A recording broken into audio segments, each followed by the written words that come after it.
Selamat malam semua. Salam sejahtera buat kita semua.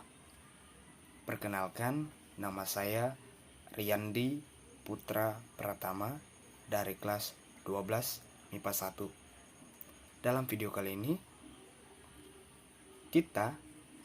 saya dan kalian semua akan membahas serta mempelajari yang namanya konsep sel volta.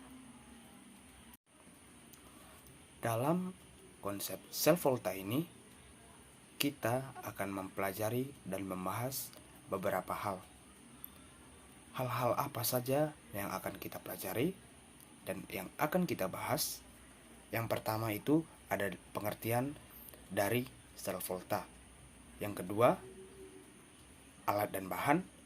Yang ketiga, tujuan. Yang keempat, manfaat. Yang kelima, prosedur rancangan rangkaian sel volta. Yang keenam, rincian biaya. Yang ketujuh, ada pengertian STEM. Yang kedelapan, dan yang terakhir adalah kesimpulan. Langsung saja kita ke pembahasan yang pertama. Yang pertama, ada pengertian dari sel volta. Sel volta merupakan sel elektrokimia yang dapat mengubah reaksi kimia dari reaksi redoks spontan atau reaksi yang dapat berlangsung dengan atau secara sendirinya. Prinsip kerja dari sel volta adalah dengan memisahkan dua bagian reaksi redoks, yakni setengah reaksi oksidasi di anoda dan setengah reaksi reduksi di katoda terbentuk endapan. Kita akan membahas dan mempelajari alat dan bahan untuk percobaan konsep sel volta ini. Alat yang kita butuhkan adalah capit buaya, baterai, paku, lampu LED, lempengan logam atau koin. Bahan yang kita perlukan adalah buah yang bersifat asam. Buah yang bersifat asam seperti jeruk nipis dan sayuran yang kita perlukan juga ada loh. Sayuran yang kita perlukan ada kentang, tomat, dan wortel. Lanjut ke pembahasan yang ketiga. Di pembahasan yang ketiga, kita akan membahas dan mempelajari tujuan dibuatnya rangkaian sel volta ini. Tujuan dibuatnya rangkaian ini adalah membuktikan bahwa sel volta itu benar-benar ada. Yang kedua, mendeskripsikan bahwa buah-buahan atau sayuran juga dapat menghantarkan arus listrik. Selanjutnya, kita akan masuk ke pembahasan atau pembelajaran yang keempat, yakni manfaat dari dibuatnya rangkaian sel volta. Manfaat dibuatnya rangkaian ini adalah yang pertama, sebagai sumber baterai alternatif baru. Yang kedua, tidak merusak lingkungan. Yang ketiga, sumber energi listriknya tidak menggunakan bahan kimia atau bahan berbahaya bagi lingkungan sekitar. Yang keempat, mengetahui bahwa zat asam pada buah atau sayuran dapat menghantarkan atau menghasilkan arus listrik. Yang kelima, manfaat yang kelima, sebagai bahan pembelajaran atau percobaan bagi para pelajar.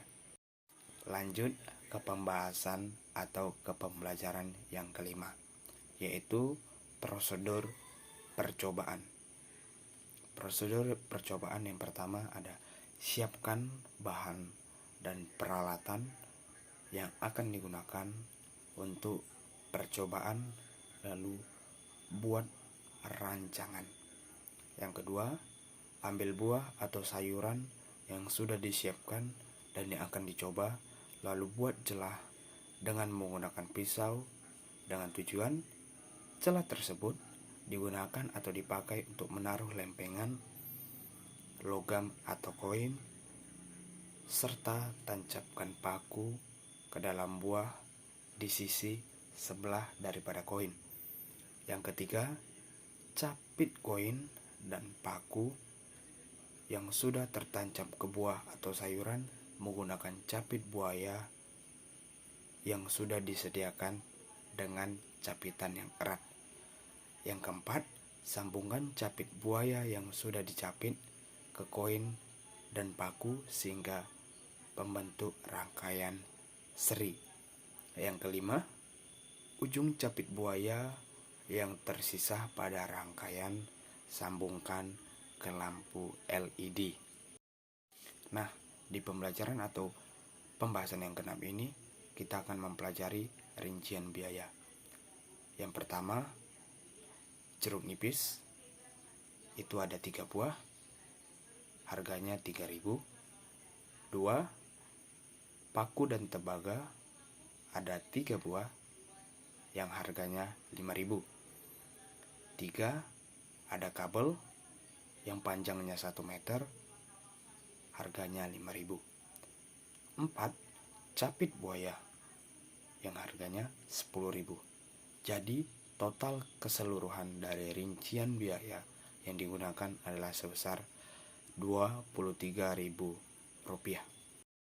Lanjut ke pembelajaran atau pembahasan yang ketujuh, di mana ada pengertian STEM. STEM adalah singkatan dari Science, Technology, Engineering, Math. S, Science. T, Technology. E, Engineering. M, Math. STEM merupakan metode yang menghubungkan atau menggabungkan sains, matematika, dan teknologi dalam melakukan laporan atau hasil praktek. Lanjut kepada pembahasan atau pembelajaran yang ke-8 atau pembelajaran yang terakhir. Di sini ada kesimpulan dari percobaan yang telah dilakukan. Dapat disimpulkan bahwa buah-buahan atau sayuran yang bersifat asam dapat menghantarkan atau menghasilkan arus listrik, tetapi harus dengan menggunakan banyak buah-buahan atau sayur-sayuran yang mengandung asam agar listrik yang dihasilkan semakin besar dan mampu menyalakan lampu LED dengan terang. Sekian pembahasan atau pembelajaran dari konsep sel volta yang dapat saya paparkan kepada kalian semua, teman-teman saya. Saya mohon maaf apabila ada kekurangan atau kesalahan dalam video atau pengucapan saya. Saya mohon maaf. Terima kasih telah mendengarkan, terima kasih telah belajar bersama-sama mengenai konsep sel volta dan pengertian STEM dalam pembelajaran kimia. Selamat malam, salam sejahtera bagi kita semua.